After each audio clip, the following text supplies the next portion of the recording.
Valorize sua história com os produtos da Von Regio. Link na descrição. Eu tenho vergonha de ver que em meu país ainda se comemora um golpe de Estado.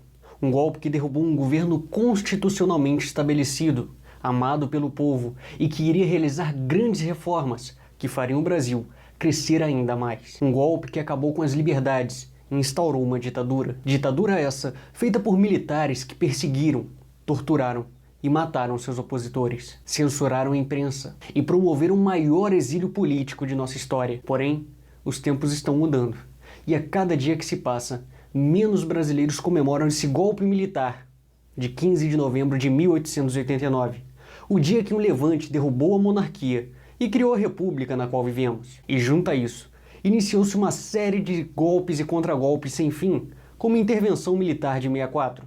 E é sobre isso que vou comentar hoje.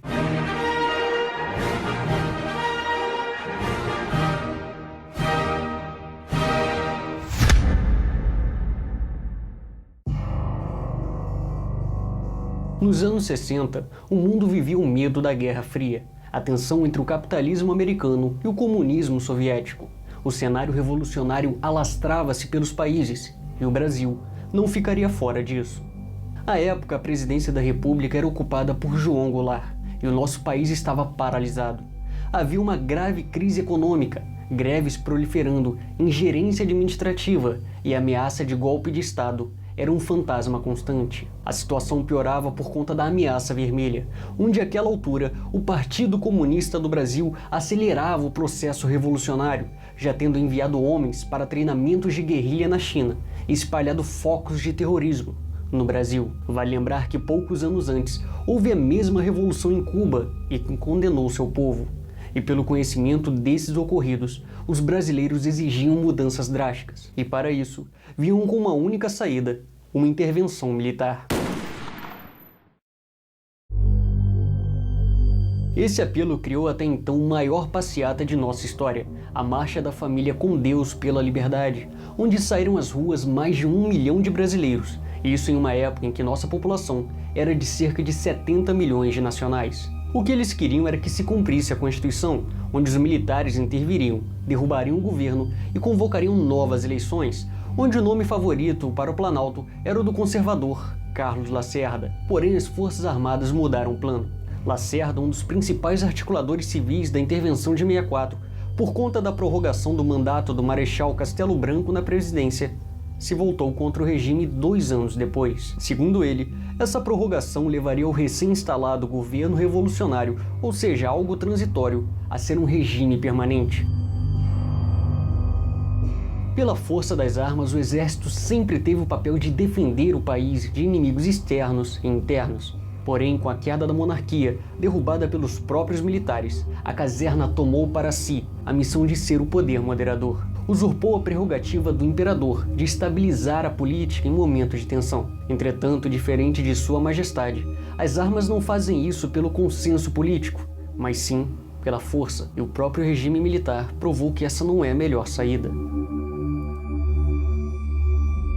Durante seus 21 anos no poder, os militares promoveram grandes avanços em nosso país. Também conseguiram conter os guerrilheiros que, como seus ex-membros afirmam, não tinham a intenção de derrubar a ditadura, mas sim implantar uma outra no lugar, a do proletariado. Porém, politicamente, falharam. Para se ter ideia, nem mesmo um projeto de nação a longo prazo conseguiram emplacar, tanto que nem sua Constituição, a que criaram no final dos anos 60, sobreviveu à redemocratização. Para piorar, atrasaram nosso amadurecimento como povo, pois ao limitar o alcance político e fazer um governo tecnocrata, limitando o Congresso a um mero robô para dar sinal positivo às suas ações, o debate ideológico foi enfraquecido. Isso sem falar na área cultural. Foi dentro desses 21 anos que a produção de conteúdo conservador só decaiu e seus intelectuais praticamente desapareceram.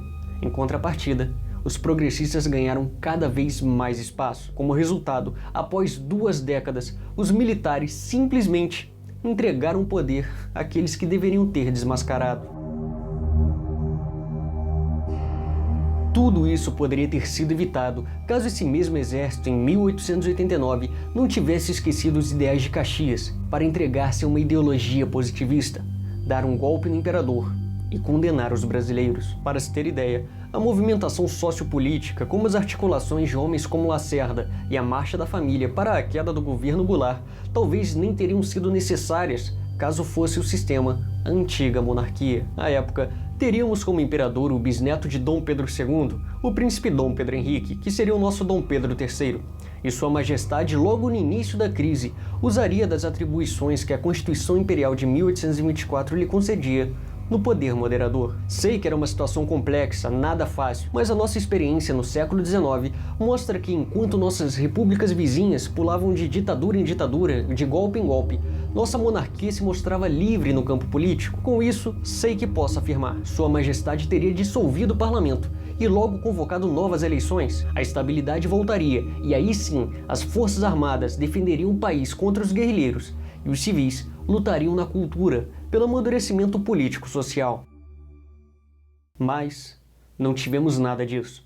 Graças aos gênios de 1889, que com sua ciência condenaram o Brasil a ser o eterno país do futuro, que nunca chega, vivendo de ciclos e ciclos, de erros e mais erros, onde vemos o país ser refundado a cada 30 anos. Para finalizar, não sou defensor do regime militar, o vejo como um erro, assim como a própria república é um erro. Porém, reconheço seu mérito de ter impedido um erro muito maior que poderia ter acabado de vez com nossa liberdade. Entretanto, o ponto a se pensar não é se o problema foi a intervenção, golpe, ou seja lá como queira chamar o movimento de 64, ou a Era Vargas e outros golpes e contragolpes do século passado, mas sim algo muito maior, o sistema no qual vivemos. Um sistema em que, em mais de um século, nunca conseguiu ser forte para combater as crises. Um sistema que, em grande parte de sua vigência, só teve estabilidade por meio da força, por ser um sistema fraco.